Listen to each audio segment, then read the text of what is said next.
Hey guys, my name is Matthew Anderson. I'm the community manager here at Petroglyph, and we are here to talk about Rise of Immortals. And with me today is... I am Amanda Flock. I am the lead designer. Hi, everybody. I'm Steve Wetherill. I'm the producer. And you are also in-game. I am Trovok PG, I believe. And I am Barrick-PG. On the forums, I am PG Bacon, though admittedly I do not post very often on the forums, and I am not going to tell you who I am in-game because I like to play incognito. Hey Amanda, we'll send IT over and teach you how to log in to the forum.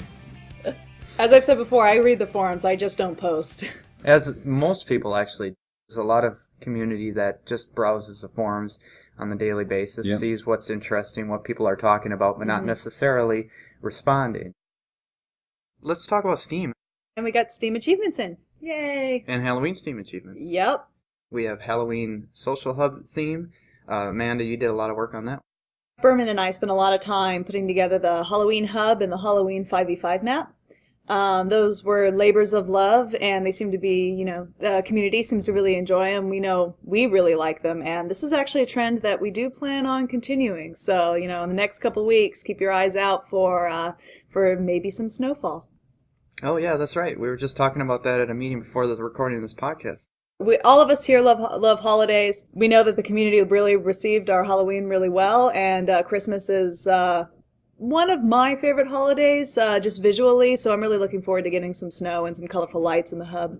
Beyond holiday retreatments of the hub, we also plan on putting one idea that's been kind of passed around internally are pedestals, and there'd be 3 pedestals for the 3 highest ranking players that are currently on the server. So ideas like that, where we can visually communicate who are our top tier players, who are our top tier characters, actually within the hub. Is that what you were talking about? Yes, exactly. Yes. Yeah, I was really excited when I heard us talking about that. And, we have a lot of ideas, and some of them will make it into the game, some of them won't. I just want to see the mirror ball for New Year's. Oh, yeah, that's the other thing. I would really love to see for the holidays that little back area with the gate we haven't really used yet. The graveyards? Well, okay, so the graveyards are there currently, but have this big fat Santa in this chair and this little line of creeps going up one by one.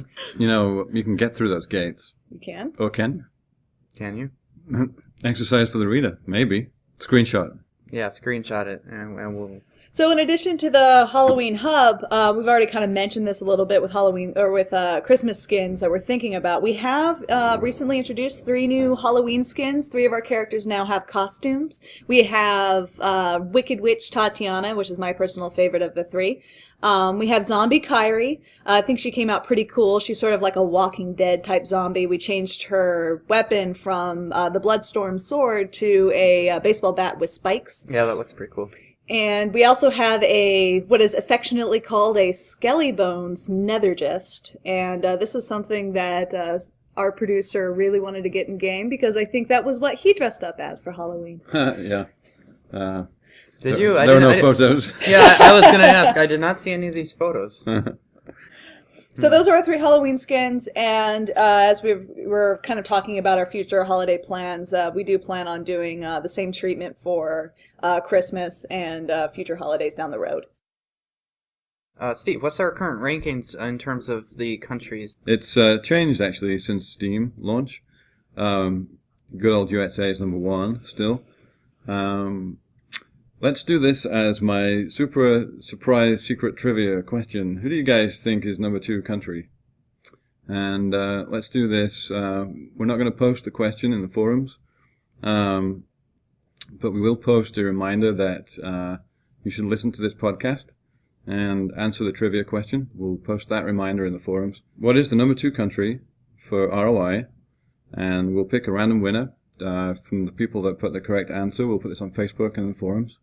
Right, Matthew?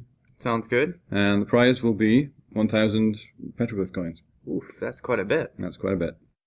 A lot of people in the forums have been talking about ways we can help improving performance of the game. So what are we doing? Some cool stuff coming up, right? For Europeans, yes. We're actually doing stealth tests right now. Some of Stealth you guys, bombers? Or... Yep, we're sending some bombers over. No, we've been testing European servers. It's not been officially rolled out. Some of you in Europe will have seen better ping times. We're still ironing out some of the details there. We're expecting to roll out European servers officially within the next couple of weeks. We didn't really talk about Pycon yet, did we? We can talk about Pycon, the Savage King. Pycon is going to be the next champion released. I cannot give you a definitive date yet, but he is pretty close to final. We want to make sure that he is, all the kinks are ironed out, that he is as balanced and fun as we intend him to be before we push him out. So please forgive the delay, but know that it should be worth the wait. I can tell you right now that Pycon will be in the tank category, and he'll also be classified as easy for champion difficulty. So that's hopefully something for all you tanky guys to look forward to. We know that we are a little shy on tanks. We got plenty over at End of Nation, so.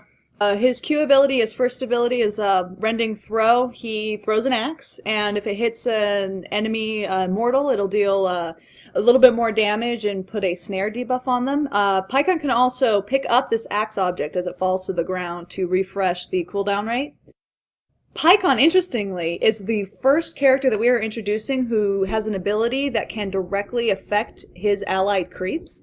The Warhorn is a PB AoE buff, and any creeps in the area of effect will actually receive the buff as well as allied immortals, so that should be a pretty interesting, fun mechanic. His ultimate, he targets an enemy immortal, and then he will charge, and any enemies along the path will be pushed back perpendicular to the path of Pycon's charge and take damage. The final target will get a little bit of a bonus damage and a debuff. Right now that is a stun, although internally we are still kind of ironing out kinks, seeing if that's really the direction we want to go. This is again why there's a little bit of a delay. We want to make sure that the character, that we are as satisfied with the character as we can get before we put it in front of you guys.